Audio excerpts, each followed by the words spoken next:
Olá, vestibulando, tudo bem? Estamos aqui para mais uma aula. Eu sou a professora Valéria Menezes. Coloca aí na sua agenda para seguir a gente nas redes sociais. E a nossa aula hoje é super importante, não só para a nossa prova de linguagens, mas também para todas as questões, para todas as disciplinas que compõem a prova do vestibular. Nós vamos falar hoje de interpretação de texto. Interpretar texto vai além de fazer uma leitura simples desse texto. Por quê? Para que eu consiga acertar uma resposta, eu preciso antes fazer a análise desse texto, dos comandos que essa questão vai trazer e, principalmente, somar com os conteúdos que eu tenho acumulado de acordo com aquilo que está previsto nos editais. Certo? Então, para começar, a gente vem com uma questão super mega interessante, porque trabalha um gênero textual muito conhecido por nós, que são as tirinhas. Aqui nós temos uma tirinha com 3 quadros, e nessa tirinha, além do aspecto textual, que são as falas que estão compondo os balões de fala, nós temos também os aspectos visuais, as imagens, as expressões faciais que esses personagens acabam trazendo, tudo isso aí precisa ser analisado. Um fator importantíssimo também nas questões que trabalham o texto verbal e o não verbal, ou seja, o texto misto. O que seria o texto misto? Explora palavras escritas e também as imagens, os símbolos e as expressões que muitas vezes os personagens nas tirinhas acabam trazendo para a gente. Uma informação importante, antes de a gente começar a resolver essa questão, é analisar a fonte. De onde essa questão foi tirada? Por exemplo, se for uma questão de literatura, que você precisa fazer a interpretação dessa questão. Quem é o autor desse texto? Saber quem é o autor já vai trazer também alguma bagagem, alguma dica da expectativa que você precisa trazer para responder a essa questão. No caso específico dessa primeira questão, nós temos uma tirinha que foi tirada lá do fotologterra.com.br. Vamos fazer a leitura da questão? Temos no primeiro quadro. Licencinha, licencinha, tô passando. Mas, hein? Você tem nome, moleque? Eu me chamo Tupinaquim. Prazer. Você não devia estar numa selva? E estou na selva urbana chamada cidade. Ih, se lascou. Detesto engraçadinhos. Vamos voltar aqui para a questão. Primeiro, basta observar que tem 3 personagens aqui divididos nesses 3 quadros. Aqui é uma questão que está em preto e branco, né? Talvez se ela tivesse colorido, algumas bancas trabalham com essa modalidade, mas não é o caso em questão nessa prova. Mas a gente já consegue fazer algumas inferências, algumas conexões. Por exemplo, olha só como está a vestimenta e as características do personagem que está bem no centro do primeiro quadro. Ele tem características estéticas de uma pessoa indígena, enquanto que os 2 outros personagens, os 2 outros homens que estão aí em comunicação com ele, aparentam ser pessoas que moram na cidade. Eles estão onde? Eles estão aparentemente dentro de um ônibus ou de um metrô, de um transporte público. Aí o índio chega lá e fala, licencinha, licencinha, tô passando. Aí os outros 2 se assustam. Mas, hein? Você tem nome, moleque? Sim, eu me chamo Tupinaquim. Prazer. Foi extremamente educado, civilizado, trazendo aí uma expectativa diferente para os 2 homens que estavam ali naquele processo de comunicação com ele. Tanto que eles perguntam, você não deveria estar numa selva? E ele, educadamente, responde, e estou na selva urbana chamada cidade. O que os outros acham? Esperavam o quê? Que ele não fosse saber dar uma resposta, que ele talvez nem conseguisse se comunicar, e mais ainda que ali nem era o lugar onde ele deveria estar. Né? Aí um responde para o outro, ih, se lascou, detesto engraçadinhos. Bom, agora que nós fizemos a análise visual, textual e interpretativa à base desses quadrinhos, vamos ver o que o comando da questão está pedindo para ser avaliado. Na primeira questão, nós temos o seguinte comando. O efeito de humor produzido pela tira decorre do fato de... Primeira coisa que a gente vai pausar aqui nessa questão.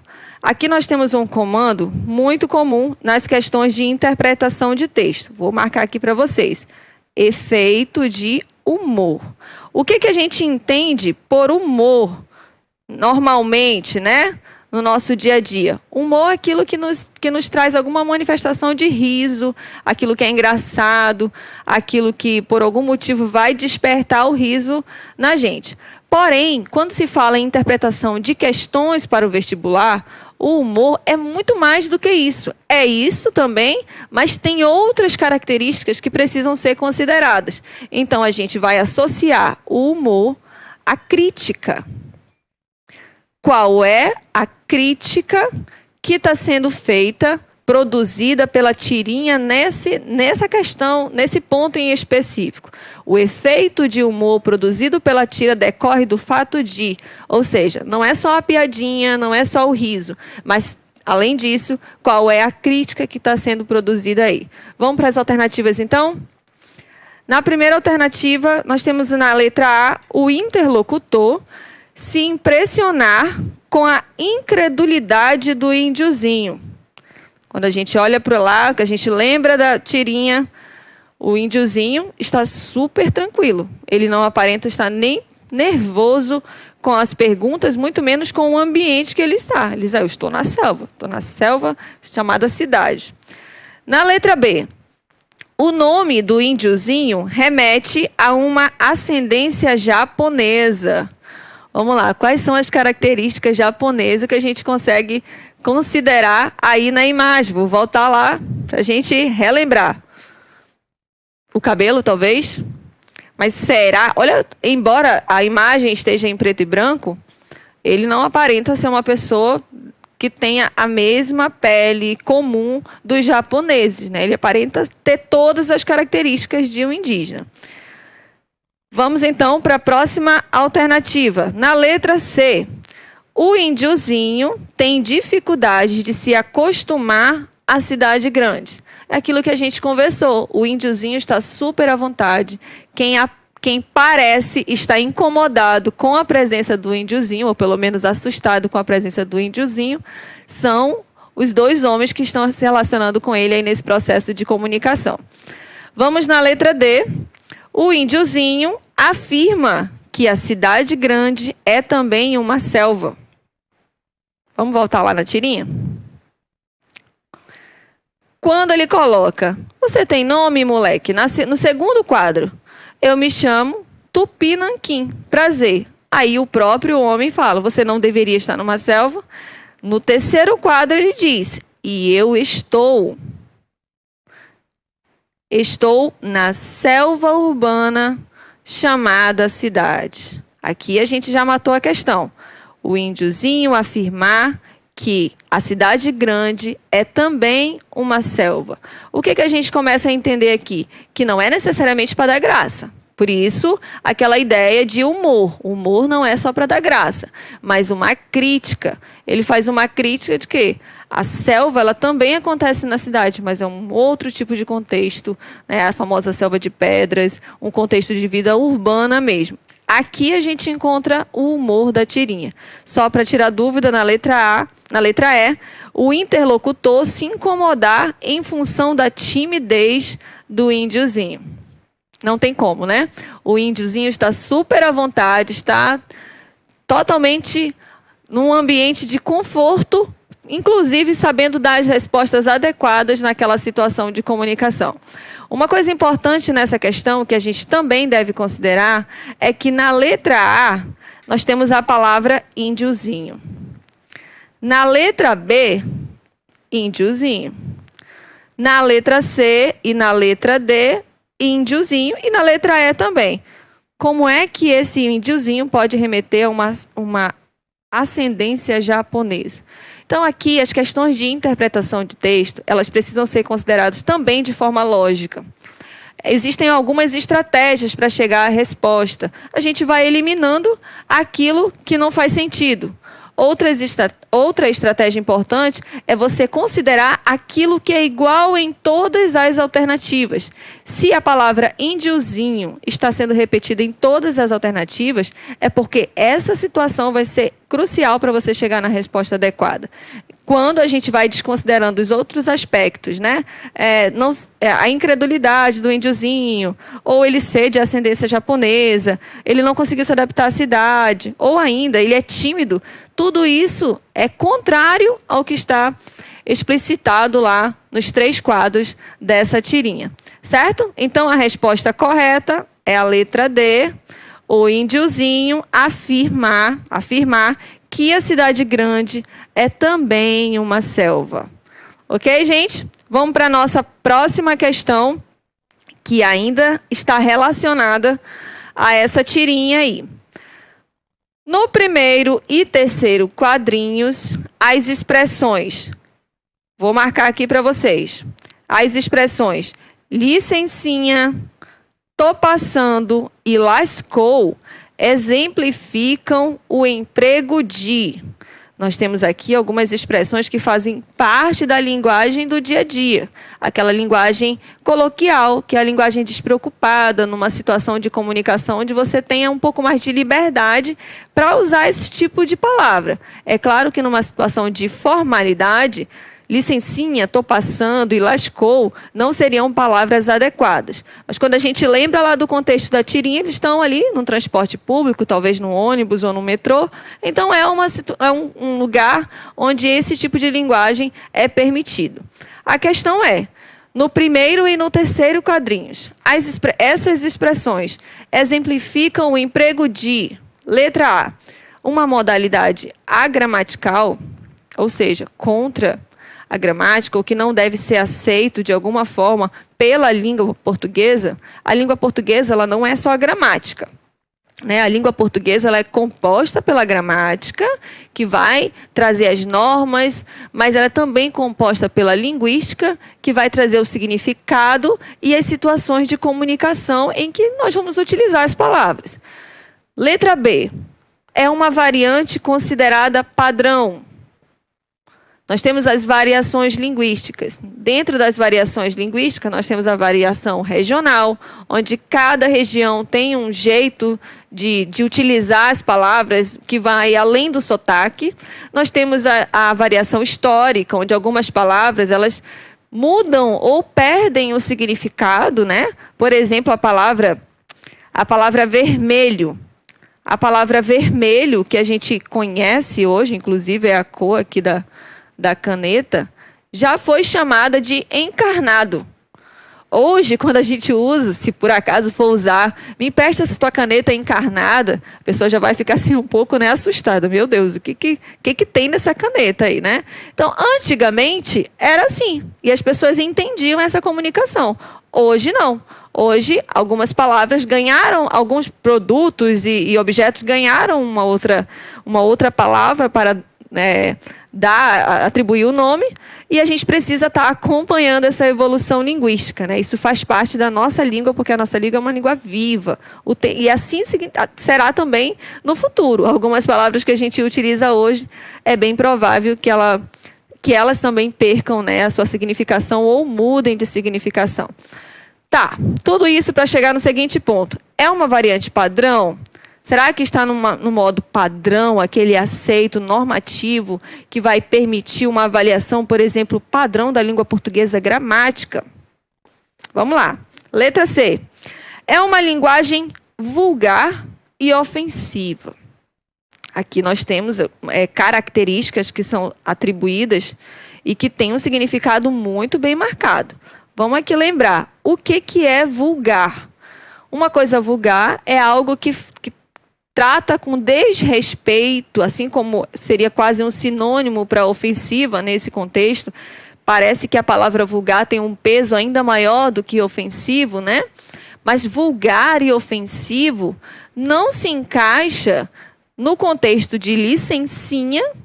Olha o diminutivo, licencinha, parece até uma coisa carinhosa, né? Tô passando aqui a abreviação, né? Do estou passando. E lascou. Lascou dentro de uma variação regional, por exemplo, em algumas regiões, lascou é uma palavra do normal, do dia a dia. Em outros contextos, pode ser uma palavra ofensiva. Não é o caso da situação do quadrinho. Então, uma linguagem vulgar e ofensiva não caberia como uma resposta adequada. Na letra E, é um discurso neutro e formal. Um discurso neutro seria um discurso o quê? Um discurso que não expressa nenhum tipo de característica do próprio personagem. Não sei se é um homem que está falando, se é uma mulher que está falando, ou ainda se é uma criança, se ele é de alguma região. Mas nós temos características físicas e étnicas muito marcantes em todas as outras alternativas da questão anterior, que também está relacionada ao texto. Tem lá, índiozinho, índiozinho. Ele fala, não estou na selva, estou na cidade. Aqui também é uma selva. Então, não tem nada de neutro aí. O estereótipo está marcado pela imagem do índiozinho, pela maneira como a própria questão anterior coloca, e o enunciado, o texto de uma forma geral, então não há nada neutro. Também não é formal, né, gente? Porque num discurso formal, nós não vamos usar o tô passando ou o lascou. Imagina você, né, numa entrevista de emprego, e aí, numa situação que é extremamente formal, você vai usar lá tô passando, lascou, é claro que não. Então, a letra D também não confere uma resposta adequada para essa questão. Vai sobrar, então, a letra E. É um registro coloquial e informal. Gente, a palavra coloquial é uma palavra muito bonita. E muitas vezes os vestibulandos acham que coloquial é sinônimo de formal. Não é. Coloquial é sinônimo de informal. Certo? Então, é um registro coloquial, informal, do dia a dia, comum numa situação de despreocupação ou até mesmo de intimidade. No caso lá, eles não eram íntimos, né? Mas o contexto ali, dentro de um metrô, de um ônibus, não exigia que fosse uma linguagem formal. Certo? Então, letra E, resposta da segunda questão. O que a gente já consegue perceber a partir dessas duas primeiras questões? Que a interpretação de texto, ela não depende única e exclusivamente do texto. Eu preciso estar observando as informações que o texto traz, mas eu também estou somando com esse texto com os conhecimentos que eu já tenho adquirido. E assim eu vou juntar esses dois comandos para chegar naquela que será, né, a resposta correta. Tudo bem? Vamos para a nossa próxima questão. Questão número 3. Agora, nós temos aqui um texto diferente, totalmente fora do padrão da tirinha que nós acabamos de ler. Nós temos um texto maior, inclusive, eu dividi esse texto em duas lâminas aqui no slide, só para vocês terem a noção do tamanho desse texto. Ah, quem gosta de resolver questão com texto desse tamanho? Ninguém. A gente não gosta, até porque não é só essa questão que a gente vai responder. Mas eu vou deixar de lado essa questão e vou chutar? Claro que não, porque as questões de interpretação de texto são aquelas que podem garantir uma maior pontuação para você. Eu estou falando aqui de uma questão de linguagem, mas poderia ser uma questão de outra disciplina também. Talvez de literatura, de filosofia, não sei. Você precisa fazer a leitura dos textos. A minha dica para vocês hoje é: o texto é um texto curto? Eu vou ler primeiro o texto e depois eu vou fazer a leitura do comando da questão ou das questões que esse texto tem como referência. Ah, o texto é um texto longo. Então, o que eu faço? Uma dica é você ir primeiro para a questão, primeiro para o comando. Por quê? Quando você for fazer a leitura do texto, você já vai procurar as informações que o comando está trazendo. Dá certo 100% das vezes? Não. Porque, dependendo da banca, você vai sentir que a banca ela já se tocou para essa estratégia. Então, ela coloca as alternativas como sendo resumos do texto. Eu só vou conseguir chegar à resposta se eu realmente tiver lido todo o texto. Mas, em outras situações, isso pode te ajudar. Serve como uma estratégia, pode te ajudar a ganhar tempo, mas nunca confiar 100%, porque a banca ela é muito esperta, né? E ela não vai dar a resposta de graça. Ok? Então, vamos lá para a leitura do texto. Servidores da FUNAI morreram ao tentar contato com índios isolados na Amazônia. A imensidão do Brasil revela que existem regiões que não foram desbravadas e que mantêm até hoje povos que habitavam o solo nacional antes da chegada das caravelas de Pedro Álvares Cabral. Na terra indígena Vale do Javari, na fronteira do Brasil com o Peru e Colômbia, por exemplo, existem entre 2.000 e 3.000 índios que nunca tiveram contato com homens de outras etnias. O vale tem 8,5 milhões de hectares, sendo considerado o maior mosaico visual de referências indígenas isoladas do mundo. Nos últimos 15 anos, 9 servidores da FUNAI, da Fundação Nacional do Índio, morreram tentando contato com tribos isoladas na região. Atualmente, a luta que ocorre diariamente é para preservar o direito dos índios de permanecer no isolamento. A região tem mais de 10.000 índios contatados e 16 referências de índios isolados, sendo 9 confirmadas. Segundo o coordenador-geral da FUNAI, regional da FUNAI, Bruno Pereira, a política de acabar com os contatos com grupos isolados partiu da experiência de indigenistas, funaianos e sertanistas, que ao longo de 120 anos de indigenismo de Estado, comprovaram que a aproximação era feita sem o cuidado devido e somente os índios se prejudicavam.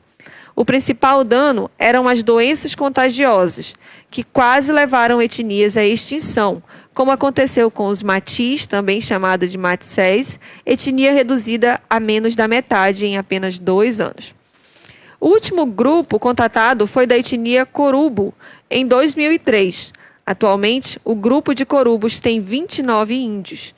Conhecido como os caceteiros da Amazônia, eles mataram alguns madeireiros que invadiram a mata em busca de madeira e que queriam expulsar os índios do próprio território. 3 índios corubos morreram no confronto, o que fez com que eles se aproximassem de algumas comunidades da região de Atalaia do Norte, a 1.138 quilômetros de Manaus. A FUNAI foi acionada para tentar acabar com o confronto. Aqui esse é um texto extraído da Crítica UOL, um texto considerado longo. Não é uma leitura que você faz em 2 minutos. Não uma leitura adequada, né? Mas a gente precisa ler, porque tem muitas informações. Nomes de etnias, nome dos índios, nome de lugares, quantidade, tem muitos números aqui, tem datas, 120 anos, lá em 2003. Essas informações são importantíssimas para que a gente tenha condição de fazer as associações propostas nas alternativas. Vamos ler a questão? De acordo com o texto, é correto afirmar que: letra A. O grupo indígena Corubo atacou violentamente comunidades da região de Atalaia do Norte. Aqui está dizendo o quê? Que os corubos, eles morreram no confronto que tiveram, né, com alguns madeireiros, e eles tiveram que se aproximar de algumas comunidades da região da Atalaia do Norte. Não está dizendo que eles atacaram violentamente os moradores das comunidades da região Atalaia do Norte. Então, a letra A não pode ser. Letra B. No século passado, o Vale do Javari era o maior mosaico visual de referências indígenas. Voltando lá, vamos procurar Vale. Está aqui na primeira parte. Nós temos o seguinte: na terra indígena Vale do Javari, na fronteira do Brasil com o Peru e Colômbia, existem mais de 2.000 e 3.000 índios que nunca tiveram contato. Esse vale é considerado o maior mosaico visual. Então, não está dizendo que ele era. Está dizendo aqui que ele ainda é.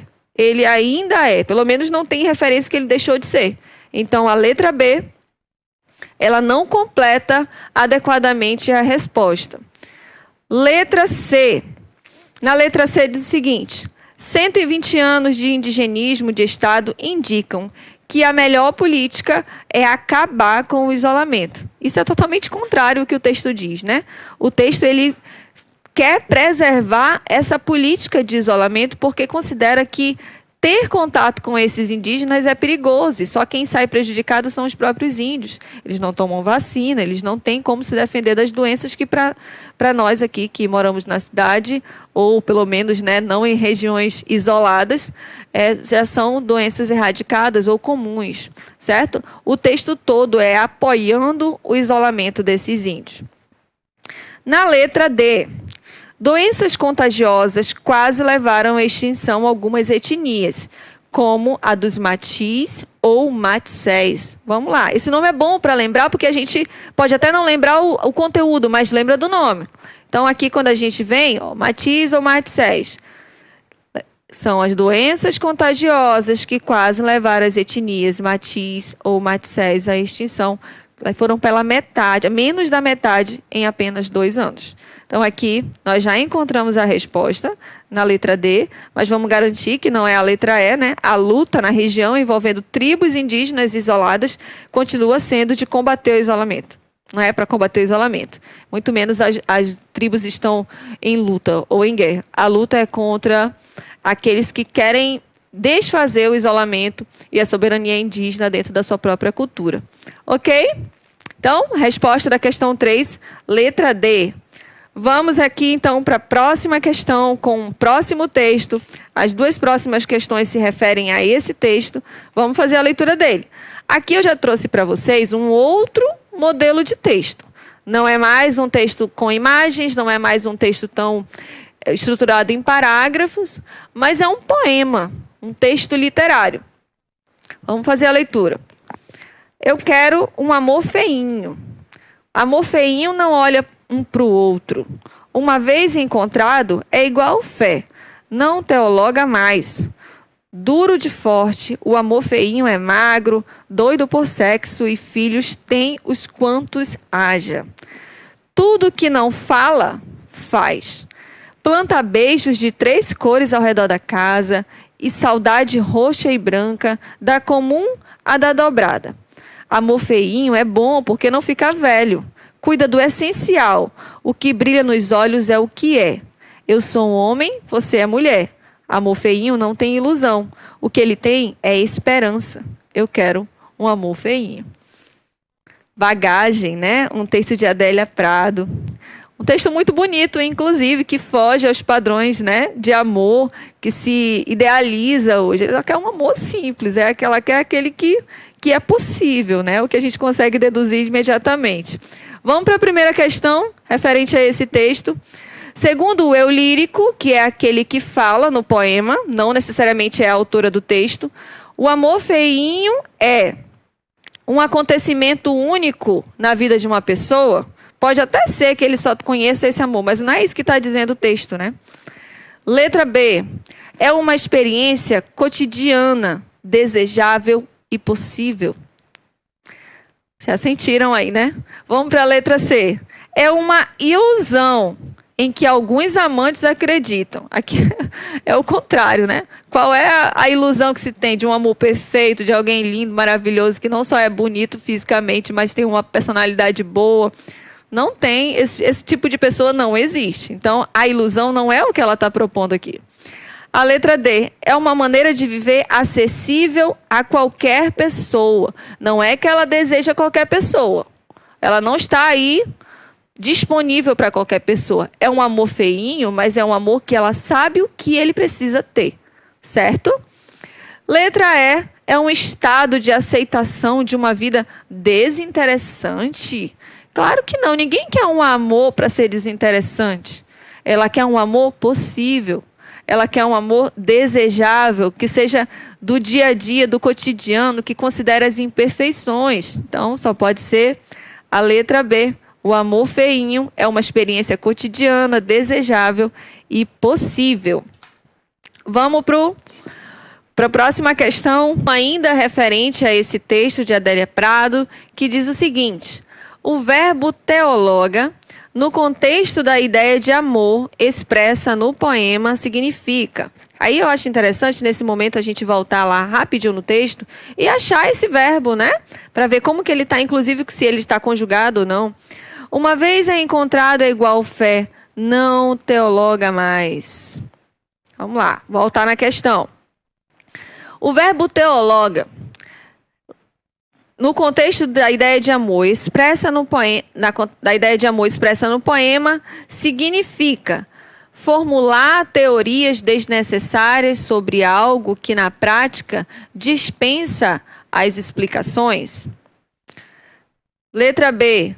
Prescrever as regras que, seguidas passo a passo, permitem chegar a algo valioso. Letra C. Experimentar na prática um conjunto de situações que na teoria não existem. Letra D. Descrever com precisão um estado de coisas difícil de atingir. Letra E. Produzir um discurso coerente a fim de convencer as pessoas sobre uma verdade. Primeira coisa que a gente tem que entender nesse texto é que o verbo teologa é um neologismo, né? Não existe esse verbo. Foi criado pela autora em referência, vamos voltar lá no texto. O verbo não teologa está associado à fé, à teologia, o estudo sobre Deus, né? Toda essa questão mais voltada para a espiritualidade. Então, quando ele diz que o amor feinho não olha um para o outro, uma vez encontrado, é igual fé, não teologa mais. Quando você encontra esse amor, você vai na fé. Ninguém discute mais, ninguém procura saber tantas coisas. É isso, eu já encontrei, acabou, eu vou viver esse amor. É mais ou menos esse o pensamento da autora. Então, o verbo teologa, no contexto da ideia de amor que ela tem, de um amor simples e possível, na ideia de amor expressa no poema, significa formular teorias desnecessárias sobre algo que na prática dispensa. Já vai dispensar explicações. Então, não precisa ficar levantando teorias se esse amor vai ser para sempre, se essa pessoa vai ser fiel, se ela vai ser... Até porque o perfeito ela não está buscando, ela está buscando o possível. Então, a resposta que melhor compete essa questão em relação à proposta de amor que a autora traz é a letra A. Não quer mais saber de formular teorias. As teorias aqui são desnecessárias, porque isso dispensa explicações. Nessas duas próximas questões que vamos resolver e finalizar, temos como referência um texto diferente dos outros que nós já lemos e já analisamos nas questões anteriores, mas tão importante quanto e merece a nossa atenção para a interpretação. É o texto de Mário Quintana. Aqui eu quero chamar a atenção de vocês para esse texto, que tem algumas coisas que estão fora do comum, né? Fora da expectativa. Vamos fazer a leitura, então. Vocês se lembram, primeiro título, Homo sapiens. Vocês se lembram de quando a gente se perdia no campo e soltava a rédea ao cavalo e ele voltava direitinho para casa? Pois até hoje, quando não me lembro de onde guardei uma coisa, desisto de quebrar a cabeça, afrouxo o espírito e eis que ele conduz meu passo e minha mão sonâmbula ao lugar exato. Quanto ao saber qual dos dois, espírito e corpo, é o cavaleiro e o cavalo, a questão é questão acadêmica. Só sei que isso não me acontece agora na vastidão do campo, mas dentro de uma casa, de uma sala, de um móvel. Ok, vamos lá. Texto de Mário Quintana. A vaca e o hipogrifo. Aí aqui nós temos uma referência do que é esse sapiens, né? Claro que ele está usando o prefixo in, tá? A ideia de que ele não é. O que seria o Homo sapiens? Essa informação a própria banca trouxe nessa questão, então a gente vai se apropriar dela. Caso não fosse importante, não estaria aqui. Homo sapiens, na classificação biológica dos seres, é o nome científico do ser humano. Do latim significa homem sábio, racional. Então, o Homo sapiens seria, no texto, uma variação do termo. O que é in? Eu sou feliz, é uma coisa. Infeliz é o contrário do feliz, né? Então, o sapiens já tem aí uma dica para a nossa questão. Vamos para a primeira questão do texto. Quanto a saber qual dos dois, espírito e corpo, é o cavaleiro e o cavalo, é questão acadêmica. Tá. No contexto em que está inserida, a expressão questão acadêmica pode ser entendida como questão acadêmica. Letra A, uma questão relevante que precisa ser resolvida. Letra B, uma questão subjetiva que se refere às crenças de cada pessoa, né? O subjetivo é particular, é pessoal. É uma questão irrelevante devido à sua simplicidade.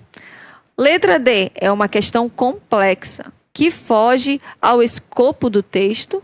Ou a letra E é uma questão crítica, que por isso deve ser evitada. Olha só, ser uma questão acadêmica significa que é algo que merece estudo, merece análise, é uma coisa que vai dar trabalho para chegar numa resposta. É preciso estudar. Então, só pode ser uma questão complexa, que foge ao escopo do texto, ou seja, foge do objetivo que ele quer ali. Ele quer falar sobre essa questão do se perder, do perder alguma coisa, e que ele deixa ali que o corpo e a alma dele possam servir de instinto para encontrar.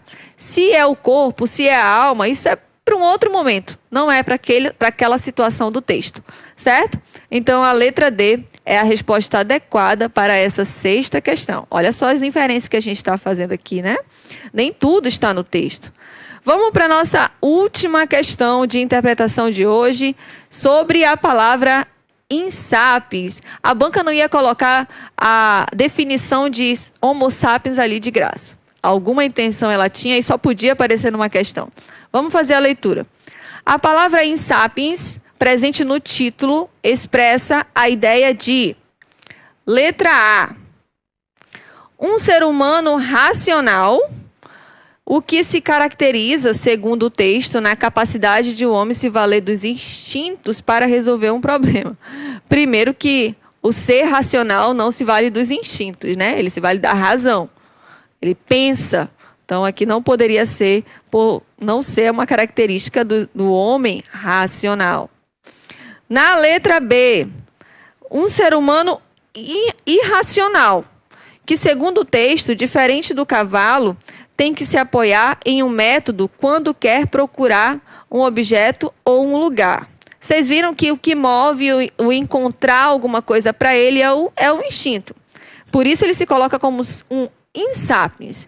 Qual é o erro dessa alternativa? Ele está dizendo o seguinte, que o ser irracional, ok, talvez movido ao instinto, é diferente do cavalo. E quando a gente lembra do texto, ele diz que ele soltava o cavalo e o cavalo achava o caminho de casa. Então não é diferente do cavalo. Ele solta a tensão e deixa que o corpo e a mente o levem até o que ele perdeu, assim como o cavalo fazia na infância dele. Então a letra B não pode ser a resposta correta. Na letra C, é um ser humano irracional, o que é confirmado no texto pela equiparação circunstancial entre homem e cavalo. Acabei de falar sobre isso. Ele se compara ao cavalo, ele usa o cavalo como referência, não que ele é um cavalo, mas é na circunstância de relaxar, deixar que o instinto prevaleça para o corpo e a alma poder ajudar a encontrar, na verdade, o fazer encontrar o que ele perdeu, seja o caminho de casa ou algum objeto. Tanto que ele fala, é no contexto da minha casa, do lar. Então, a letra C, né, um ser humano irracional, porque é o in sapiens. E a letra D diz que é um ser humano racional, isso seria o homo sapiens, então a gente já sabe que isso aqui está errado. A letra E é um ser humano irracional, ok, que de acordo com o texto depende de manter firmes suas rédeas simbólicas com a finalidade de realizar suas tarefas. Ele não está firme em nada, ele deixa acontecer. Ele relaxa, deixa a mente fluir, o corpo levar e vai lá e encontra o que ele perdeu. Ok, pessoal? Então, essa foi a nossa aula sobre interpretação de texto. Nós conseguimos passar por alguns estilos textuais e eu espero que você tenha entendido que para interpretar, você não usa só o texto, mas o seu conhecimento e as inferências que você vai trazendo ao longo da sua vida. Ok? Obrigada pela atenção e até a nossa próxima aula.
Seja bem-vindo, vestibulando, galera do meu Brasil. Vamos para mais uma aula de redação? E hoje nós vamos, como eu havia prometido para vocês, eu, professora Fran, que tinha falado para vocês que nós iríamos fazer uma aula, né, de análise de tema. Então, hoje eu trouxe um tema bem polêmico, que está em voga, que eu tenho a certeza de que você já assistiu ou já ouviu falar desse tema, que é sobre os reality shows, galera. Já ouviu falar de algum reality show? Você já acompanhou algum reality show? A vida vista na televisão? Acompanhar 24 horas por dia de um grupo de indivíduos, muitas vezes aí, né, encarcerado, preso aí dentro de uma casa, em um local em que não tem aí acesso à informação de fora. Esse é o nosso tema de hoje, porque hoje nós vamos ter uma aula temática. Seja muito bem-vindo a essa aula. Eu espero que você, como eu, esteja super empolgado para aprender o passo a passo de uma redação com a conjunção ou. E sobre um tema bem atual, que é os reality shows na sociedade brasileira. E a nível mundial também, tá? Existem muitos reality shows aí espalhados nesse mundão afora. Mas antes, não esqueça o nosso combinado. O Ser Aprovado, ele também existe nas redes sociais. Sigam aí a professora Fran Alves, a professora de vocês de redação, professora Fran Alves. Beleza? Então, vamos lá falar dessa nossa aula temática. Gente, o conteúdo da aula de hoje. Passo a passo da redação com o modelo pergunta com a conjunção ou. Como é que nós podemos fazer essa redação? Beleza? Combinado? Você promete que você vai acompanhar a aula do início ao fim, toma nota, produzir uma redação, praticar bastante, assistir a jornais, ler muito para você ter bagagem cultural, repertório sociocultural para produzir qualquer tema. Então, vamos a esse modelo temático. Bom, gente, produção passo a passo. Olha o tema. O surgimento indiscriminado de reality show, retrato real da sociedade ou instrumento de alienação social. O que você escreveria? Será que o reality show retrata de fato a sociedade? Ah, a sociedade é assim, as pessoas querem tirar vantagem um do outro. Ou é um instrumento de alienação social, né? Olha aqui a quantidade de reality shows que nós temos aqui. Caso dos artistas, que não existe mais, né? Big Brother, que ficou bem alta. Hipertensão, Aprendiz, No Limite, Troca de Família, Batalha de Confeiteiros, A Fazenda, né? Trocando de Vida também. Ok, galera? Então, o tema é esse. O surgimento indiscriminado de reality show, retrato real da sociedade ou instrumento de alienação social. Bom, gente, produção passo a passo. Primeiro passo, o que nós vamos fazer nesse primeiro passo? Bom, gente, análise, né? Analise os dois lados da questão e leia os textos auxiliares. Isso é fundamental. Posicione-se com argumentos coerentes. Então, você vai fazer análise dos dois lados da questão. Eu acho que o surgimento indiscriminado de reality shows é um retrato real da sociedade. É isso que eu acho. Não, eu acho que o surgimento indiscriminado de reality show é, de fato, uma alienação social. O que o canal de televisão, o que a emissora, né, pretende é prender a atenção do telespectador e vender produtos. Porque nada mais é do que uma feira a céu aberto. É isso? Então, o que você pensa? Leia os textos motivadores, leia os textos auxiliares e se posicione. É fundamental que você leia esses textos. Porque esses textos eles vão te trazer argumentos defendidos por outras pessoas. Isso vai te ajudar a tomar uma posição acertada e firme. Lembra da outra aula? Que nesse tipo de tema eu preciso apresentar o tema na introdução com a contra-argumentação e logo depois me posicionar.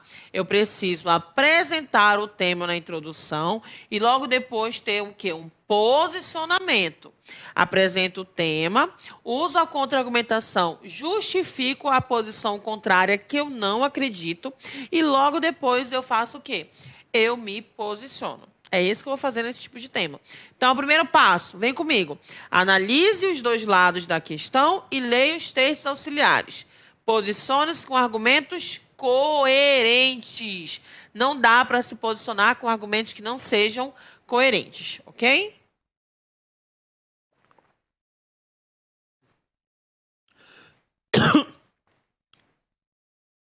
Vamos agora para a criação dos dois argumentos. Olha só. Pensa bem. O surgimento indiscriminado de reality show. Retrato real da sociedade ou instrumento de alienação social. O que você acha? Se posicione aí na sua casa, na sua mesa de estudos, assistindo aqui a aula. O que você acha, o que você acredita? Que é, de fato, um retrato real da sociedade ou instrumento de alienação social, né? Você vai se posicionar criando aí os dois argumentos. Quando você escolhe um dos lados, você já responde por quê, com dois argumentos. Top? Vamos lá, gente. Então, continuando, né? Aqui, bom. Produção passo a passo. Segundo passo, a abordagem do tema. É hora de escolher um repertório sociocultural. Então, no primeiro passo, né, só retomando aí, nós fizemos a leitura dos textos da coletânea, analisamos o tema e escolhemos dois argumentos. Eu escolhi um lado e já me posicionei com dois argumentos. Segundo passo, a abordagem do tema. É hora de escolher um repertório sociocultural, criativo e legitimado, ao qual você tenha domínio e principalmente que dialogue com a posição defendida. Bom, gente, eu vou escolher aqui um repertório que tem tudo a ver com o tema e com a minha posição defendida. Esse é o segundo passo. Não deixe de escolher um repertório, porque você precisa desse repertório para evitar lacunas argumentativas. Você precisa desse repertório para evitar a ausência de argumentação, para, de fato, sustentar o seu posicionamento. Beleza? Ok? Então, recapitulando, vamos lá. O primeiro passo é a análise dos dois lados da questão e a leitura dos textos auxiliares, que é fundamental para uma boa produção de redação.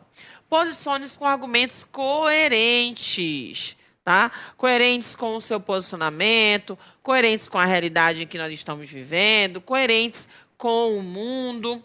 Segundo passo. Segundo passo, né? Você vai criar os dois argumentos, ainda o primeiro passo, perdão. E agora o segundo passo, a abordagem do tema. É hora de escolher um repertório sociocultural, criativo e legitimado, ao qual você tenha domínio. E principalmente que dialogue com a posição defendida, ok? Então, chega aqui comigo. Você vai escolher um repertório que você domine. Ai, Fran, sempre eu uso o mesmo. Não tem problema. Você precisa de uma redação para passar no vestibular, tá bom? Uma redação. Então, o corretor, ele não vai saber que você já usou milhões de vezes aquele mesmo repertório, que já está mais do que memorizado na sua cabeça, não tem problema. Você tem que usar. Não comece a redação como a maioria dos candidatos começa, repetindo o tema como uma frase declarativa. Não faça isso.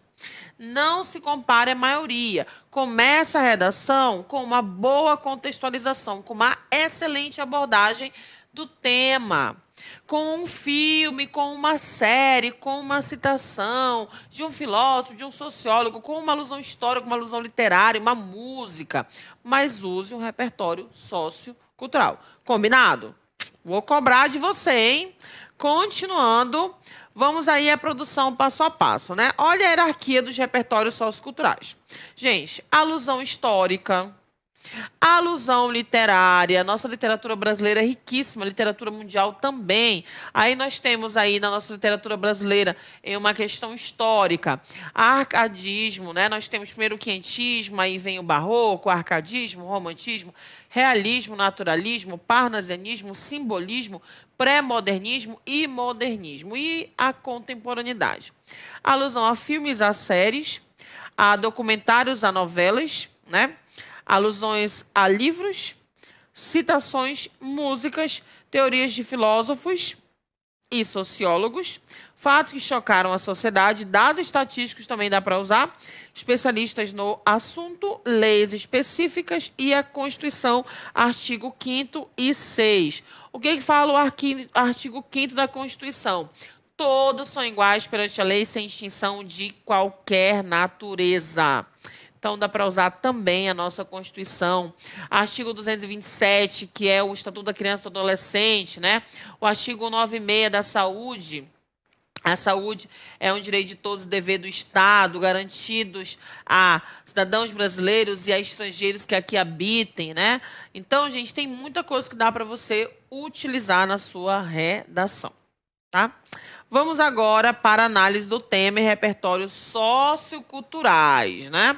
Será que esse tema ele é atual? Sim, gente, ele é um tema muito atual.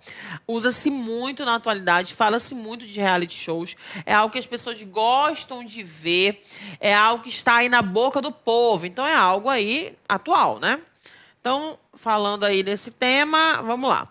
Um tema envolvendo os programas de reality show traz uma questão atual e polêmica. É uma questão atual e polêmica muito, gente. Um tema que envolve o uso de reality show, as pessoas se envolvem, as pessoas defendem, criticam, falam mal. Já vi até fazerem disputas, né? E até apostas envolvendo dinheiro por causa de programas de reality show, por causa de Big Brother. Então, é um tema bem atual. Tá bom? Bom, gente, é uma alienação ou é um entretenimento? O que vocês acham, hein? Será que de fato aliena as pessoas, os reality shows? Ou é um entretenimento, porque as pessoas precisam de entretenimento, precisam de algo que traga felicidade, alegria, algo cômico, algo engraçado? Ou esses programas impedem as pessoas de estudar, por exemplo, tornam os jovens alienados, tornam as pessoas ali retrógradas, né? Então, enfim, gente. O que vocês acreditam? Qual o posicionamento de vocês nessa nossa aula temática de hoje?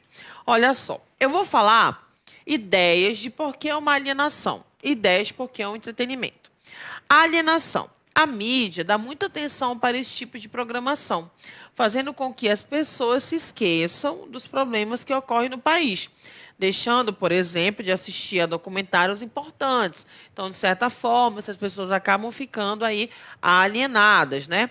Faz com que os indivíduos percam tempo com estas programações, em vez de estarem estudando, fazendo outras coisas, né? Se inteirando dos problemas sociais, criando aí cultura, né? Criando conhecimento. Ao invés de só causar o distanciamento crítico da realidade, os programas que criam janelas virtuais do real serviriam como uma espécie de catarse menos política e mais social e cultural, onde as narrativas e emoções vividas por terceiros estariam mais próximos dos sentimentos do público do que as novelas e documentários, já que o novo gênero uniria traços dos outros dois. Então, gente, por que os reality shows eles agradam tanto? Porque eles unem traços das novelas, tem romance, tem intriga, e reúne traços de documentário, porque é a vida real. Ou não, né? Será que esses indivíduos que participam de reality show estão vivendo de acordo com as suas convicções? Será que não é um personagem também? Ou o personagem não dura? A pessoa não consegue sustentar por muito tempo quem não é? Não é? Será? Ou a pessoa esquece que está sendo filmado, esquece que tem uma câmera ali, ou, na verdade, ela não quer esquecer porque está vivendo aí uma máscara, um personagem. O que vocês acham, hein? Dando prosseguimento, né? Já tivemos aí por que é uma alienação. E agora, por que é entretenimento, né? Não é uma alienação, é entretenimento. Os indivíduos precisam de programações mais leves, divertidas, para relaxar e se desligar da realidade. Mas eu assisto porque eu quero esquecer mesmo. Eu quero me esquecer dos meus problemas. Eu quero esquecer da corrupção no Brasil. Eu quero esquecer da fome. Eu quero esquecer da miséria. Eu quero esquecer da poluição. Então eu assisto isso aqui, ó, para desanuviar. É isso. Então é entretenimento puro, porque eu quero mesmo assistir bobagem, assistir besteira. Eu quero rir, eu quero brincar, né? Então, gente, esses programas fazem com que os telespectadores, no momento de entretenimento, façam uso do senso crítico e discutam questões polêmicas e atuais. Então, é um entretenimento também e também pode fazer as pessoas usarem o senso crítico. E aí, com quem mais você concorda? Com os primeiros argumentos da alienação ou com os argumentos de que, de fato, é um entretenimento, né? Então, dando prosseguimento, produção passo a passo. Eu vou deixar aí você pensar. Que repertório sociocultural você usaria na introdução? E no desenvolvimento 1? E no desenvolvimento 2? O que vocês usariam como repertório sociocultural? Repertórios socioculturais na introdução, no desenvolvimento 1 e desenvolvimento 2. Pensem aí um minutinho. Já pensou, eu tenho a certeza. E aí, gente, eu tenho um repertório que eu usei na minha introdução. Quando você usa esse repertório, você tem um gancho para refutar o repertório, né? Digamos que eu use, deixa eu ver aqui, a Constituição Brasileira, né? O artigo 5º. De acordo com a Constituição Brasileira de 1988, em seu artigo 5º, todos são iguais perante a lei, sem distinção de nenhuma natureza. Aí eu vou usar um gancho. Entretanto, fora da historiografia, fora da cinematografia, de maneira análoga, todavia, tal massa se assemelha a, não tão distante da ficção, no entanto, digamos que eu use aí o livro O Cortiço, do Aloysio de Azevedo, que é uma obra naturalista. Vocês dizem, professor, mas o que essa obra tem a ver com reality shows? Tem tudo a ver. Porque o livro Cortiço é uma habitação coletiva, é que as pessoas são levadas ao extremo por causa da convivência com outros tão diferentes deles. Então, são pessoas muito diferentes convivendo ali, vivendo, enfrentando problemas, fome, miséria, brigas. E aí elas acabam agindo conforme as suas necessidades primitivas. O homem ele é colocado em condições tão ruins, em condições tão desagradáveis, que aquilo que é pior deles acaba vindo à tona. É isso que acontece com os programas de reality shows. O indivíduo ele é posto em situações de perigo, em situações vexatórias, em situações em que ele precisa ser testado, e aí o que é de pior nele, ou o que é de melhor, acaba vindo à flora, né? Acaba aflorando. Então, o cortiço ele era assim. Então, você pode usar o cortiço? Pode, porque os reality shows são habitações coletivas e o cortiço é uma habitação coletiva, né, do Aloysio de Azevedo, uma obra naturalista. Por que naturalista? Gente, o homem é colocado na sua condição natural. Ele é comparado a um animal, aí o zoomorfismo, né? Comparar o homem ao animal porque ele quer suprir as suas necessidades básicas, né? Ele age por instinto. E assim acontece nos programas de reality shows. As pessoas elas são colocadas em situações de perigo, em situações limites, e elas acabam aflorando o que é pior. Quem é ruim fica mais ruim ainda. Quem é um indivíduo, né, com caráter e um indivíduo de boa índole, ele acaba deixando sobressaltar essas suas características que são predominantes, e é isso que acontece. Então, eu posso usar, sim, esse repertório riquíssimo da obra O Cortiço, de Aloysio de Azevedo. Ok? Então, aí você usa um gancho. Entretanto, fora da historiografia, de maneira análoga. Se eu quero usar um repertório que é uma analogia, eu uso de maneira análoga. Se é ao contrário, todavia. Se eu uso um fato histórico, fora da historiografia. Se eu uso algo do cinema, fora da cinematografia. Se eu uso uma obra, né, literária, não tão distante da ficção. Se eu uso um fato contrário, no entanto, todavia, entretanto. Beleza? Se eu uso uma citação, tal máxima assemelha-se a ou ao. E aí a produção passo a passo. Terceiro passo, a contra-argumentação, mais verbo, expressão de posicionamento. Vem aqui comigo, vamos relembrar o que é contra-argumentação. Você parte da posição contrária que você não acredita. E aí você fala por que as pessoas pensam daquela forma. E aí logo depois você se posiciona com o argumento que você defende. Justifica também com os dois argumentos. Vamos lá, gente.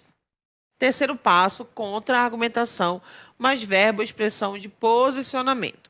Muitos acreditam que, comprova-se que, ainda que uma substancial parcela de indivíduos defenda que, constata-se que, mesmo que uma classe populacional julgue que, é inegável que, embora muitos cidadãos se posicionem a favor, é irrefutável que. Então, como é que eu vou me posicionar? Eu vou usar esses verbos. Comprova-se que, constata-se que, é inegável que, é irrefutável que.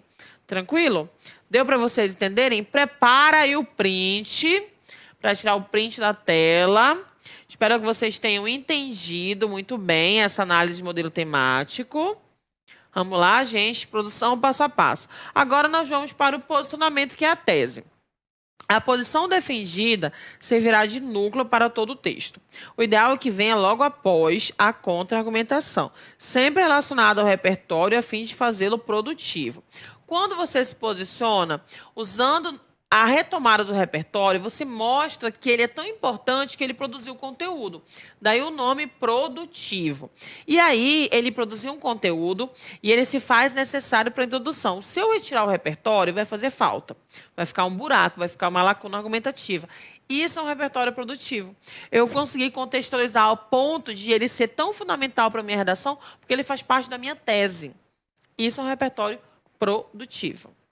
Continuando, produção passo a passo. Antecipação dos argumentos. 2 argumentos sem paralelismo. Gancho para antecipação dos argumentos. Gente, o gancho é o conectivo, ok? Vamos lá, quais são os ganchos que nós podemos usar? Dessa forma é lícito afirmar que... Aí traz os 2 argumentos. Com efeito, para que seja desconstruído, há de se combater. Traz aí os 2 argumentos. Assim, esse cenário antagônico é fruto de... Os 2 argumentos. Para que essa contradição seja desfeita, há de se combater o e os 2 argumentos. Nesse cenário, apresenta o problema e o problema 2 emergem como empecilhos para a manutenção de uma sociedade dialógica e igualitária. Beleza? Deu para entender como antecipar os 2 argumentos que vão ser defendidos e desenvolvidos ao longo da redação? E aí nós fechamos essa nossa aula de modelo temático de passo a passo para uma redação modelo, pergunta com a conjunção ou. Não esquece que o sonho é seu, mas o sucesso é nosso. Vamos juntos alcançar a realização. Fiquem com Deus, um beijão, espero que todos tenham acompanhado. Produzam a redação desse tema, que é super atual, o surgimento indiscriminado de reality shows. A alienação, né? Uma representação da realidade, uma representação da sociedade, uma alienação cultural. O que vocês acham? Eu espero contar aí com a produção de vocês. Fiquem com Deus, um beijão e até a nossa próxima aula, se Deus quiser. Beijo, galera. Tchau!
Olá, tudo bem? Estou aqui novamente com você, Bianca Rocha, professora de filosofia. E vamos lá, galera, para mais uma aula, beleza?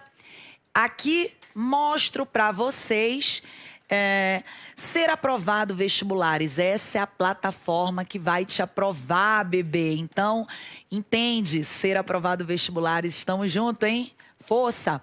Meu povo, aqui tá aí para você meu Instagram, qualquer coisa, segue lá. Um beijo, Bianca. A Bianca Rocha com 2 A's no final. Vamos lá, galera? Vamos lá, meu povo bonito, para nossa questão, para as nossas questões de hoje. E a gente começa hoje trabalhando o quê? Do mito à filosofia. Galera, vou colocar a tela grande, a nossa questão aí, para você ter uma boa leitura da nossa questão de hoje, que a gente começa falando aí do mito à filosofia. Quando a gente começa a falar do mito à filosofia, nós temos que ter em mente que nós vamos falar sobre as escolas filosóficas. E quando a gente fala das escolas filosóficas, é óbvio que a gente tem que ter em mente que elas surgiram com um propósito. E qual era o propósito dessas escolas filosóficas? Foi o propósito de fazer com que deixasse de lado aquela ideia mitológica da origem do mundo e passasse a acreditar, sim, em algo racional. Então, os principais filósofos que se desenvolveram a sua linha de pensamento nas escolas filosóficas, eles sentiram essa necessidade de você buscar uma narrativa racional para explicar a origem do mundo. Primeira escola filosófica que nós vamos trabalhar, meu povo, é a escola jônica. E na escola jônica nós temos alguns pensadores. Quem são eles? Tales de Mileto, Anaximandro, Anaxímenes e Heráclito de Éfeso. Quais são desses 4 o principal? Existe um principal? Vamos dar crédito a todos eles, né? Todos são aí filósofos da physis. Sabe o que significa? Filósofos da physis são os filósofos que estudam a racionalidade diante da evolução da natureza. Alguns livros de filosofia chamam também de monistas naturalistas, que são os filósofos que buscam a razão no meio natural. Vamos deixar, né, de acreditar nas histórias fantasiosas aí da nossa mitologia, né, e vamos começar a acreditar, sim, em algo racional, nessa busca lógica e verdadeira do conhecimento que a filosofia nos proporciona. Temos aí a nossa primeira questão, e a nossa primeira questão é com esse pré-socrático, abençoado, maravilhoso aí, Tales de Mileto. Vamos ler essa questão. Tales foi o iniciador da reflexão sobre a physis. Olha lá a diquinha que eu dei. Physis, filósofo que estuda a evolução da natureza. Pois foi o primeiro filósofo a afirmar a existência de um princípio originário e único, causa de todas as coisas que existem, sustentando que esse princípio de tudo é a água. Tudo se origina a partir dela. Essa proposta é importantíssima, podendo, com boa dose de razão, ser qualificada como a primeira proposta filosófica daquilo que se costuma chamar de começo da formação do universo. A passagem do mito à filosofia iniciou-se com os pré-socráticos. O primeiro deles foi Tales de Mileto, que iniciou o estudo da cosmologia. A cosmologia é definida como, galera, uma palavrinha nova aí, cosmologia. O que significa isso, professora Bianca? A cosmologia, ela estuda a origem e a ordem, a composição do mundo. Então é muito interessante a gente pensar da seguinte forma. Tales de Mileto, ele é um intelectual que ele sim buscava a racionalidade. Buscou essa racionalidade onde? No meio da natureza. Filósofos da physis. Trabalhava a racionalidade diante da evolução da natureza. Quando a gente vê a natureza, a gente pode atestar e dizer que tudo muda, tudo se transforma. Quando a gente pensa na água do Tales de Mileto, por que será que Tales de Mileto trouxe a água como esse elemento? Sabe por quê? Porque a água é o tudo é um. ela se transforma, ela muda, ela passa de um estado líquido para o sólido, líquido para o gasoso, e ela volta ao seu estado original. Ela é o tudo, é um. Então, ela se transforma. Quando a gente estuda essa evolução da natureza, a gente estuda a transformação. E a gente busca essa transformação de uma forma muito racional. A mudança, ela tem que ser muito racional. E quando a gente fala da racionalidade, a gente traz aí a palavra cosmologia como sendo o estudo dessa origem do universo, e uma origem que busca a ordem diante do universo, a ordem da sociedade. Vamos matar essa questão. Letra A diz: a investigação racional do agir humano, será se é isso que a cosmologia aborda? Para e pensa, tudo bem, ok, ela fala da razão, ela busca, né, a racionalidade, busca, porque ela fala da origem da composição do mundo, e é muito óbvio que esses intelectuais saíram de uma narrativa mitológica e vieram para uma narrativa justamente porque eles buscavam o quê? A racionalidade. Porém, fala-se do estudo racional da origem do mundo. Então, desconsidera a letra A. Vamos para a letra B. A investigação acerca da origem e da ordem do mundo. Opa, já sinaliza. Esse B, B de quê? B de quê, meu povo? B de Bianca, D de Bianca bonita. Lembra na mente. Quando tiver questão de letra B, lembra em mim, lembra também da Bianca do Ser aprovado, né? Vamos lá, volta para a questão. Deixa de conversa fiada, Bianca. Vamos para a letra C. O estudo do belo na arte, cosmologia não estuda a arte. Letra D. O estudo do estado civil e natural do seu ordenamento jurídico, ok? Que filósofos da física objetivavam o lado natural, a natureza, monista naturalista, mas nada de um ordenamento jurídico. Logo, vou lá com a caneta da aprovação, da minha aprovação, porque a caneta da aprovação é a sua que você vai levar no dia. Vamos lá, meu povo. Questão correta, letra B de bola, porque ela fala: a investigação acerca da origem e da ordem do mundo. O que você está falando? Cosmologia é isso. Ela fala do quê? Da origem do mundo. E depois dessa origem, ela fala de como esse universo vai e tem que se manter o quê? Que se manter em ordem. Vamos lá, galera? Para a nossa segunda questão.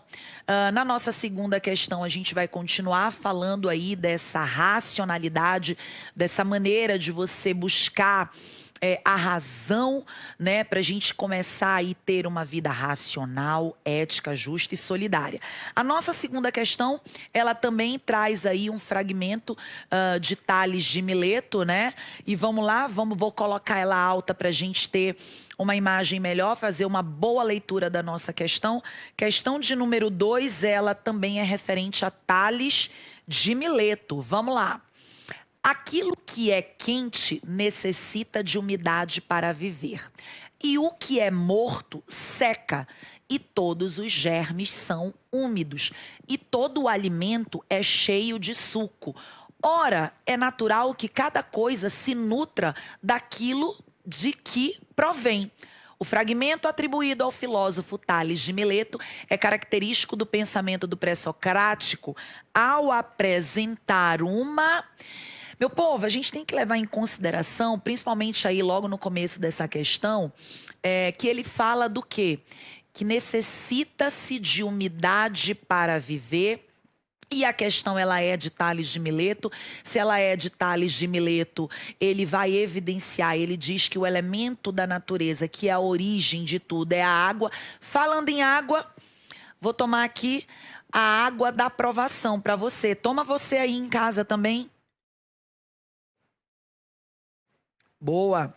Essa água é a água da aprovação, tá? A água do Ser Aprovado, ela sempre aprova. Então, se tu tá estudando na plataforma do Ser Aprovado, significa a tua aprovação, meu povo. Vamos lá, voltando lá, vamos analisar nossa questão. Ela fala no enunciado que ela fala que para se viver necessita-se de umidade, porque aquilo que está morto seca. Então, o que a gente pode perceber... É uma questão que ela é referente a Tales de Mileto, que ele vai afirmar que um corpo vivo possui água e um corpo morto é um corpo desidratado. Logo, se o corpo está vivo, a sua origem é o quê? Tudo bem, é a água que é o elemento da natureza, mas essa água veio da onde? Veio da natureza. E a natureza, tudo muda, tudo se transforma, tudo evolui. Tudo está em constante transformação, em constante mudança. É a transformação da vida. Vamos matar essa questão aí? Qual é? Qual será a questão? Essa questão, vamos lá. Letra A. Aborda epistemologicamente sobre o logos e a fundamentação da metafísica. Galera, logos significa razão. Ok. A mitologia, ela é algo irreal, a gente busca a razão. Porém, essa questão, ela fala de uma fundamentação metafísica. Metafísica, quem vai abordar são os clássicos, Sócrates, Platão e Aristóteles. A gente ainda está trabalhando aí pré-socráticos. Letra B, teoria crítica sobre a essência e o método do conhecimento científico. Nós não estamos falando em conhecimento científico, nós estamos falando naquilo que transforma, que muda e naquilo que, se a gente parar para pensar, o elemento da natureza de Tales de Mileto é água, é úmida. Se é seca, desidrata, não tem vida. Letra C, justificação religiosa sobre a existência e as contradições humanas. Nós não estamos falando do conhecimento religioso dentro da filosofia. Letra D, elaboração poética sobre os mitos e as narrativas cosmogônicas. Não, nós não estamos falando de mitologia. A gente já passou. Escola jônica, ela é o quê? Ela é a ruptura do mitológico com o racional. Logo, nossa opção correta é a letra E. Explicação racional sobre a origem e a transformação da physis. Lembra lá? Physis, evolução da natureza, mudança, transformação. Vamos lá para a nossa próxima questão. E a nossa próxima questão, ela continua falando ainda dos pré-socráticos. Não sei se você vai lembrar, mas vamos lá, vamos pensar quem são eles. Eu disse logo no início, escola jônica, ela é representada pelos pré-socráticos, Tales, Anaximandro, Anaxímenes e o nosso próximo da nossa próxima questão aí, Heráclito de Éfeso. Vamos lá, vou aumentar a questão para a gente fazer aquela leitura bacana. Sobre o pensamento de Heráclito de Éfeso, marque a alternativa incorreta. Galera, o que a gente precisa entender? Heráclito de Éfeso, ele é um pré-socrático, também monista naturalista. Se a gente pensar em um elemento para representar, ou em um elemento da natureza para representar toda a estrutura ideológica de Heráclito de Éfeso, nós vamos ter aí o elemento fogo. Só que essa questão, ela fala do pensamento de Heráclito, onde esse pensamento de Heráclito, diante dessa evolução da natureza, ele também vai falar de quê? Mudança, evolução, transformação, aquilo que está constante, o que flui. Tanto é, não sei se você sabe, se já ouviu, se lembra, Heráclito é o intelectual que conta aquela história. Um homem não se banha 2 vezes no mesmo rio, sendo a mesma pessoa, porque o homem já não vai ser o mesmo e nem o rio vai ser o mesmo. Então, com essa citação de Heráclito, a gente começa a perceber que ele é o intelectual que ele fala também da mudança. A questão aí, povo, ela pede para você marcar a resposta incorreta. Vamos lá. Letra A. Segundo Heráclito, a realidade do ser é a imobilidade, uma vez que a luta entre os opostos neutraliza qualquer possibilidade de movimento. Opa, calma aí, deixa ela aqui em stand-by. Letra B. Heráclito concebe o mundo como um eterno devir. Boa, palmas para Heráclito. Eterno devir significa eterna mudança. Então, essa questão aí, ó, beijinho para ela, porque ela tá correta. Letra C. Para Heráclito, a guerra é o princípio regulador da harmonia do mundo. Quando a gente pensa em guerra, a guerra ela acontece óbvio, por problemas econômicos, políticos, sociais, mas ela muda. Se ela está acontecendo, é para haver uma mudança. Então, logo essa questão, quando Heráclito fala da guerra como princípio regulador da harmonia do mundo, ela vai haver uma mudança. Se ela vai haver uma mudança, ela está falando da transformação da vida. Logo, ela é uma resposta correta. Questão de letra D. Questão D diz, segundo Heráclito, o 1 é múltiplo e o múltiplo é 1. Essa letra D aí, se você for bom de memória, você vai lembrar o que eu disse logo no início sobre o tudo é um, de Tales de Mileto, quando ele fala que a água ela muda, ela passa por vários estágios e volta ao seu estágio original. Então, assim como Tales, Heráclito também era um pré-socrático que evidenciava a mudança, o fluir. Se a questão está pedindo a incorreta, povo, vem comigo com a caneta da aprovação. A questão incorreta, incorreta é a letra A. Marca aí com a tua caneta da aprovação a letra A. E vamos lá, meu povo. Vamos para a próxima questão. Mais uma vez, de acordo com Tales de Mileto, a água da aprovação. Vamos lá para a nossa próxima questão. Nossa próxima questão, vou colocar ela aqui grande, para a gente ter uma boa leitura sobre ela. Ela também fala sobre Heráclito de Éfeso. Ela fala sobre o fluxo das mudanças, né? Só que além de falar sobre a mudança, ela fala sobre uma coisa interessante. Presta atenção aí na palavrinha que eu vou dizer agora. Guerra dos contrários. Vamos ler a questão. Em nós, manifesta-se sempre uma e a mesma coisa. Vida e morte. Vigília e sono, juventude e velhice, pois a mudança de um dá ao outro reciprocamente. Assinale a alternativa que explica o fragmento de Heráclito. Galera, o que a gente precisa entender nessa questão aí? Heráclito, óbvio, com a história do Rio, é um intelectual que também vai evidenciar o fluir, a mudança, transformação da vida, mas ele também fala sobre a guerra dos contrários. E essa guerra dos contrários, ela transmite também uma ideia de mudança e de unicidade, de unidade. É mais ou menos assim, para você entender. A questão, ela diz assim, vida e morte. É óbvio que quando tu fala em vida e morte, não pode existir as duas ao mesmo tempo, porque se há vida, é porque a morte ainda não existiu. Quando há a morte, é porque a vida já se foi. Então, há aí uma mudança. E dessa luta desses contrários, vida e morte, nós vamos ter aí uma escolha. Muda-se, escolhe, acontece algo. E aí esse contrário vira o quê? A tal da unicidade. Vamos analisar as questões. Letra A. A letra A diz o seguinte... A oposição é a afirmação da força irracional que sustenta o mundo e explica a constante mudança de tudo que existe. Gente, quando a gente fala, se a gente parar para pensar, essa questão fala de oposição, a gente está falando aí da guerra dos contrários, essa questão fala de constante mudança, Heráclito evidencia a mudança. Porém, a questão diz assim, a oposição é a afirmação da força irracional. Meu povo, a sociologia não trabalha a irracionalidade, muito pelo contrário, ela busca a razão. E quando a gente começou a trabalhar esses filósofos pré-socráticos, as escolas filosóficas, elas vieram com essa finalidade de trazer a racionalidade. Logo, a primeira questão, usa aí a irracionalidade, tira ela de fora. Letra B. A oposição dos contrários nada mais é do que o equilíbrio das forças, pois no mundo tudo é uno e constante. Tudo mais é apenas uma ilusão. Para.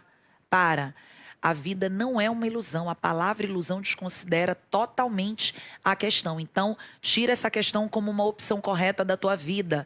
Vamos para a próxima. Próxima questão diz: a mudança permite afirmar que a constância do mundo das ideias é a única realidade na qual as essências determinam tudo.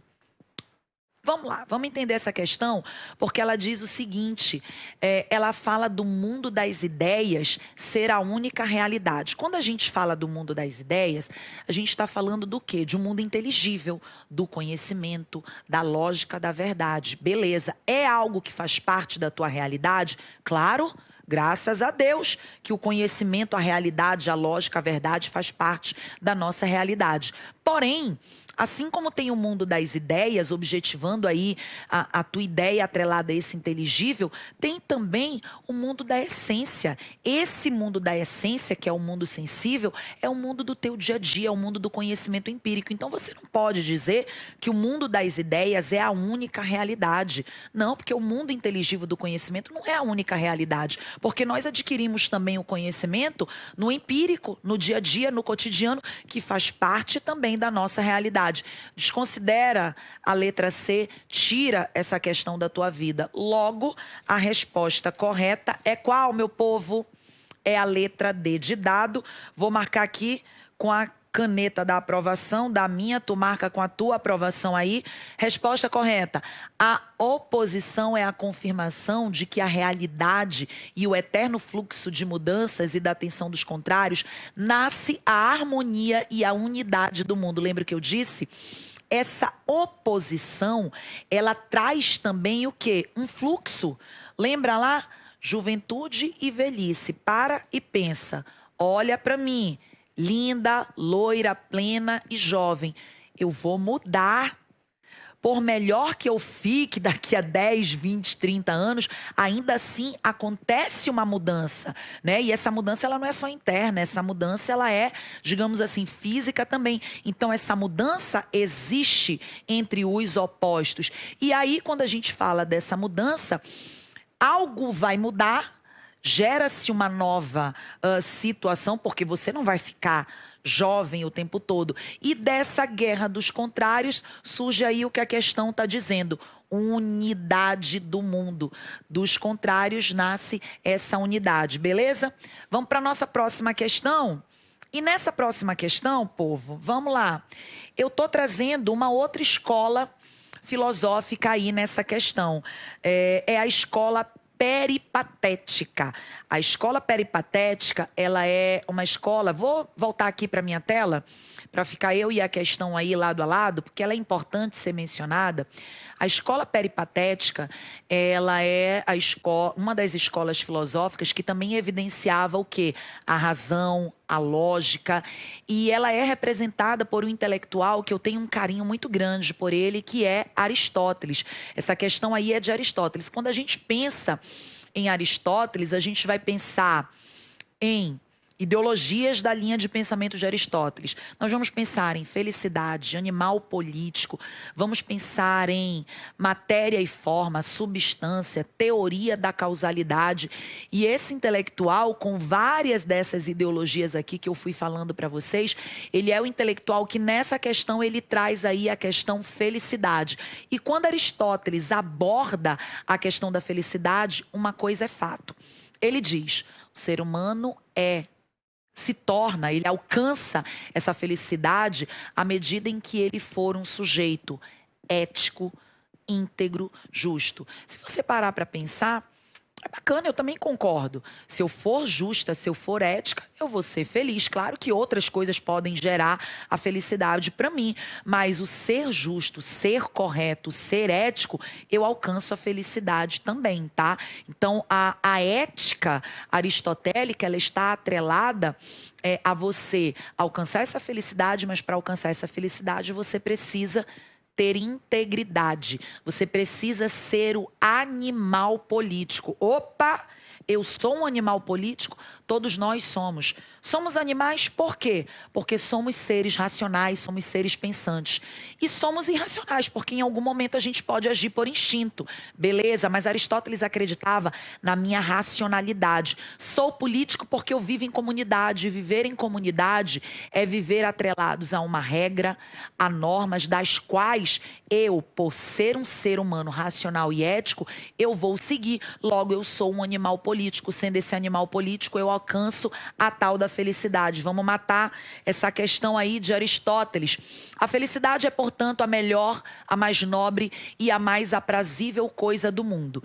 E esses atributos não devem estar separados, como na inscrição existente em Delfos, das coisas, a mais nobre é a mais justa e a melhor é a saúde. Porém, a mais doce é ter o que amamos. Todos esses atributos estão presentes nas mais excelentes atividades. E entre essas, a melhor, nos a identificamos como felicidade. Ao reconhecer na felicidade a reunião dos mais excelentes atributos, Aristóteles a identifica como busca por bens materiais e títulos de nobreza? Jamais. Plenitude espiritual e acesso pessoal? Também não. Finalidade das ações e condutas humanas? Deixa quieto. Letra D. Conhecimento de verdades imutáveis e perfeitas? Meu povo, não existe uma verdade que ela seja imutável. A verdade, quando a gente fala dessa verdade, é a mesma coisa quando a gente fala de padrões morais. Nós vamos perceber que muda. Não estou dizendo que você não tem que ser aquela pessoa verdadeira, mas dependendo de época, de cidade, de situações, as coisas vão mudando. E perfeito não somos. Letra E, expressão do sucesso individual e reconhecimento público? Não, claro que não. Essa resposta aí correta é o quê? Finalidade das ações e condutas humanas, porque foi o que eu disse a vocês. Lembra lá? Marca a questão.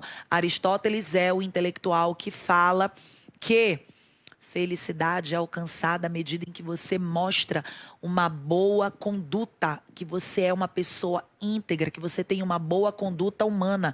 Beleza? Vamos para a nossa próxima questão. É a questão de número 6. Essa questão aí, ela também vai falar sobre Aristóteles. E, gente, eu vou voltar aqui para explicar primeiro uma coisa interessante que tu vai matar essa questão rapidinho.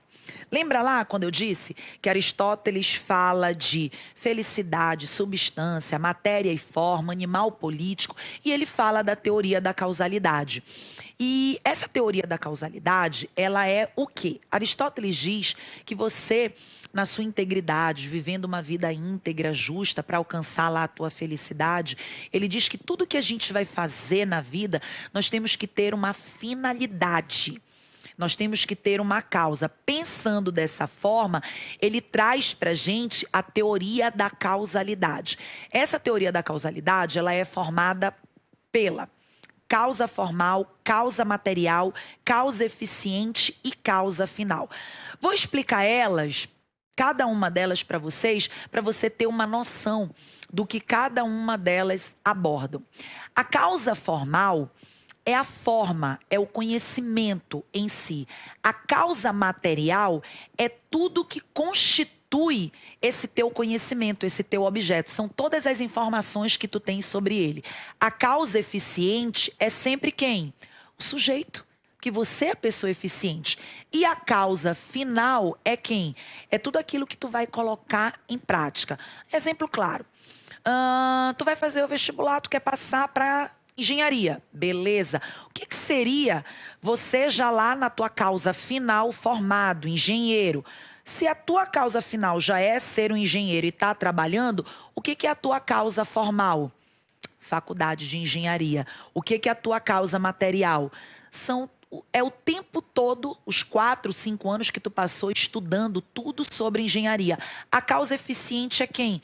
Você, aluno do curso de engenharia. E a causa final é você colocando em prática, planejando todo o estudo que tu teve. Teoria da causalidade, porque na vida nós temos que ter uma causa para tudo aquilo que a gente vai fazer. E a questão, vou colocar grande para a gente ver, vamos lá. Leia o texto a seguir. É, pois, manifesto que a ciência a adquirir é a das causas primeiras, pois dizemos que conhecemos cada coisa somente quando julgamos conhecer a sua primeira causa. Ora, causa diz-se em 4 sentidos.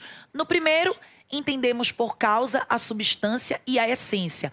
o porquê reconduz-se, pois, à noção última, e o primeiro porquê é a causa e princípio. A segunda causa é a matéria, é o sujeito. A terceira é a de onde vem o início do movimento. A quarta, que se opõe à precedente. E o fim, para que é o bem, porque este é, com efeito, o fim de toda geração e movimento. Com base nesse texto e nos conhecimentos sobre o tema, assinale a alternativa que indica corretamente a ordem em que Aristóteles apresentou as causas primeira, em que ele apresenta a teoria da causalidade. Mais uma vez, eu expliquei para vocês passo a passo dessa teoria da causalidade. Causa formal é o objeto, é o conhecimento em si. Causa material, toda informação que constitui o teu objeto. Causa eficiente é sempre quem? O homem, o sujeito. Causa final é aquilo que tu te torna, é quando tu vai praticar tudo que tu obteve com a tua causa formal e a tua causa material. Logo, essa resposta correta aí, qual é, meu povo? Vamos lá? Letra C. Marca ela aí.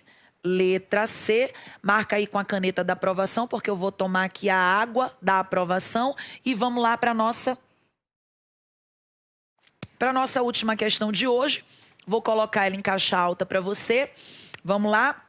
Essa questão, ela fala sobre Aristóteles também, e ela fala sobre ato e potência. Elaborando a distinção entre ato e potência, Aristóteles busca explicar a realidade do devir e da mudança a que estão submetidas as coisas. Assinale o que for incorreto sobre o ato e potência. O que a gente precisa entender? Quando a gente fala de ato e potência, é quando a gente vai falar sobre mudança, transformação na visão de Aristóteles. E quando ele fala sobre esse ato, é quando você é aquilo que você é, o teu ato. E a potência é aquilo que você pode vir a ser ou não. Exemplo, eu, Bianca, bebê, quando eu nasci, era um ato. Porque eu já estava ali, bebê, eu, Bianca. A potência é aquilo que eu me tornei. Sou eu, Bianca, hoje professora de filosofia, trabalhando aqui com vocês na plataforma do Ser Aprovado. Foi o que eu me tornei, a minha potência.